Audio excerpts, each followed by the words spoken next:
Oi gente, tudo bem? Eu sou a Adriele e hoje eu vou contar para vocês o caso de Steven Zellick.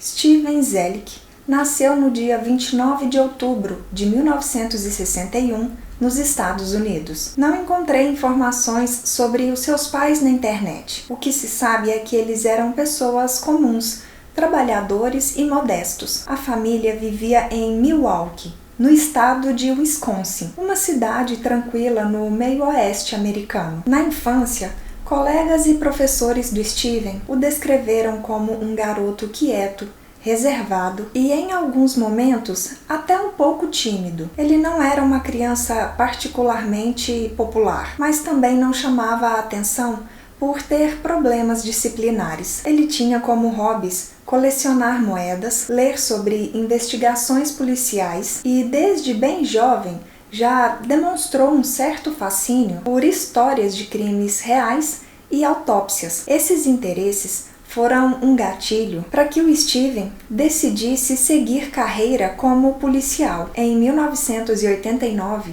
após terminar o ensino médio, ele entrou no Departamento de Polícia de West Allis, em Wisconsin. Como oficial, ele era conhecido por ser meticuloso e bem rigoroso, mas também muito introvertido. Ele adorava o seu trabalho, mas em 2001 ele foi afastado definitivamente do trabalho por possuir comportamentos inadequados. Infelizmente, eu não encontrei na internet os motivos específicos desse afastamento, o que ele realmente teria feito para que definissem esse comportamento inadequado dele. Alguns colegas de profissão o achavam bem estranho, porque raramente ele participava de confraternizações ou até mesmo criava algum certo vínculo com outros oficiais. O que ninguém sabia é que ele mantinha uma rotina isolada fora do seu trabalho, e isso porque ele gostava de fazer certas coisas que não podia contar para ninguém. Ele era obcecado por fetiches, não o tipo de fetiche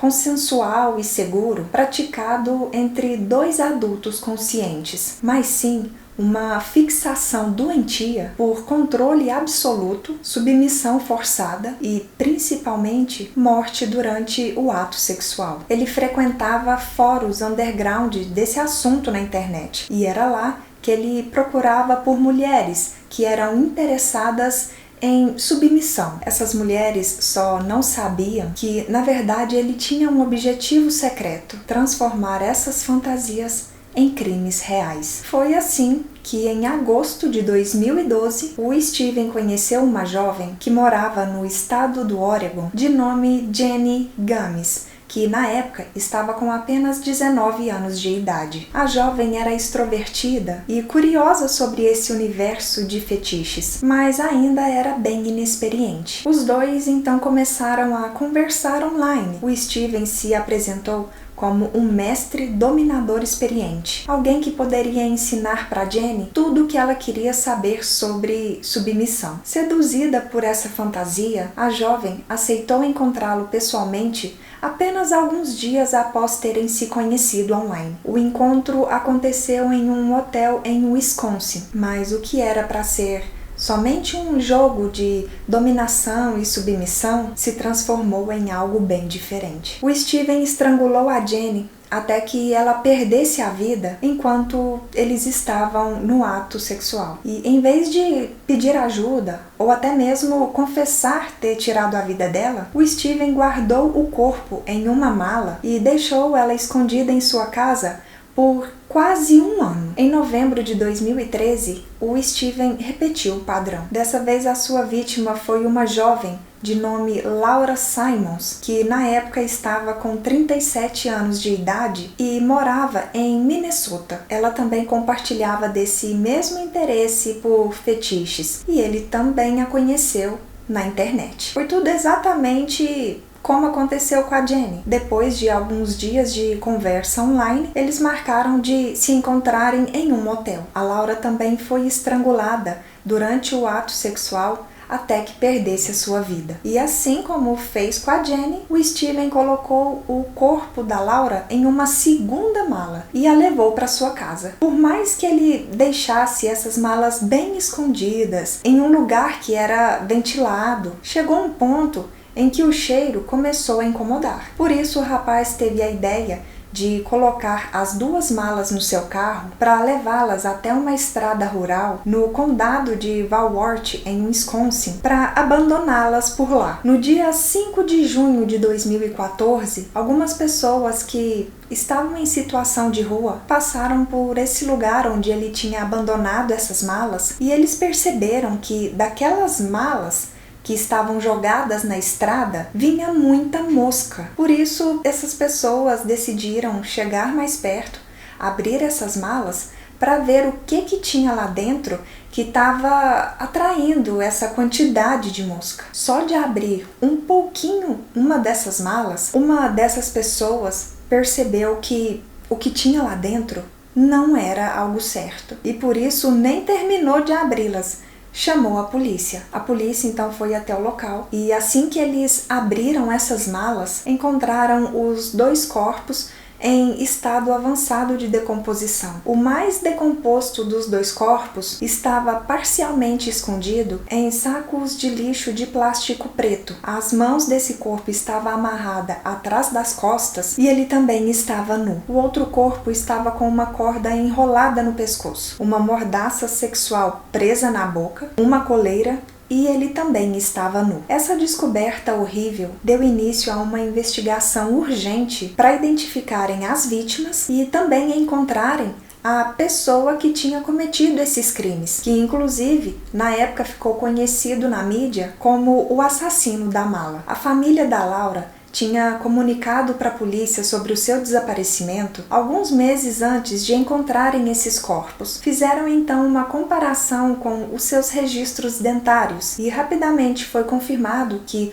um desses dois corpos era sim o da Laura. O segundo corpo demorou para ser identificado, porque a família da Jenny não tinha comunicado seu desaparecimento para a polícia. Em 2012, ela tinha dito para sua família que iria se mudar de cidade. Eles não eram uma família unida e por isso eles acreditaram que a jovem realmente tinha se mudado de cidade e só não queria entrar em contato com eles. Por alguns dias ali no início da investigação, essa segunda vítima ficou identificada pela mídia como Jenny Doe, até que no dia 28 de junho de 2014, a polícia divulgou uma reconstituição do rosto dessa vítima e foi assim que alguns amigos e familiares a identificaram como sendo a Jenny. Para terem a confirmação oficial, foram feitos testes com os registros dentários da jovem e depois de alguns dias eles deram positivo. Com as vítimas identificadas, os policiais focaram nas investigações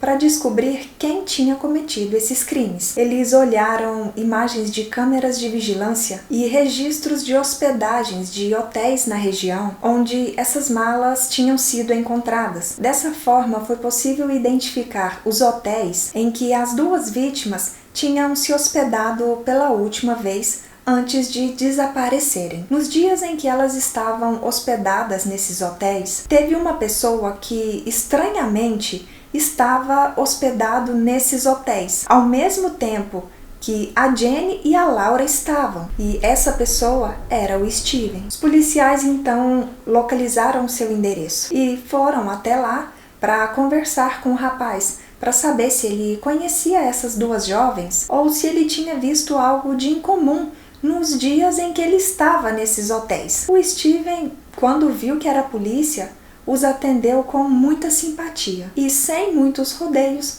confessou ter cometido esses dois crimes. Ele descreveu as suas ações com muita frieza, explicando que gostava de possuir as suas vítimas completamente e que, para ele, a morte era a forma mais extrema de posse. Ele afirmou que os estrangulamentos eram consensuais, embora não houvesse nenhuma prova real de que as mulheres tivessem consentido com a sua própria morte. Na verdade, as provas mostraram o oposto. Elas acreditavam que estavam participando de um jogo de fetiche bem seguro. Elas não imaginavam que estavam sendo atraídas para suas próprias execuções. Claro que, depois de confessar, o Steven foi preso e no dia 25 de junho de 2014, ele foi acusado de 2 acusações de esconder um cadáver e recebeu uma fiança no valor de $1 milhão. No início de 2016, ele se declarou culpado de homicídio culposo de primeiro grau e foi condenado a 35 anos de prisão por ter tirado a vida da Jenny. Em fevereiro de 2017, ele foi condenado a mais 25 anos de prisão por homicídio de segundo grau por ter tirado a vida da Laura. Em outubro de 2017, ele recebeu mais 10 anos de prisão pelas acusações de ocultação de cadáver. As sentenças foram acumulativas, garantindo com que ele passasse o resto da sua vida atrás das grades. Mesmo após a sua condenação, o Steven nunca demonstrou remorso verdadeiro. Em entrevistas, ele se refere a essas mortes como acidentes resultantes de um jogo que deu errado, uma frase que não convence ninguém. Considerando o padrão repetido e a ocultação premeditada dos corpos, não tem como falar que ele não tinha planejado bem antes de atrair essas jovens e tirar a vida delas. Até a data da postagem desse vídeo, o Steven continua cumprindo a sua pena, e o seu caso é sempre lembrado como sendo um dos mais sombrios exemplos de abuso e manipulação dentro da subcultura de fetiches. O tempo todo ele mascarou as suas intenções de matar sob uma fantasia consensual. Comentem aqui embaixo o que vocês acharam desse caso. Espero que tenham gostado de mais esse vídeo aqui no canal. Se ainda não é inscrito, não se esqueçam de se inscreverem, de deixar o like e compartilhar com mais pessoas que também gostam desse tipo de conteúdo. E até o próximo vídeo. Tchau!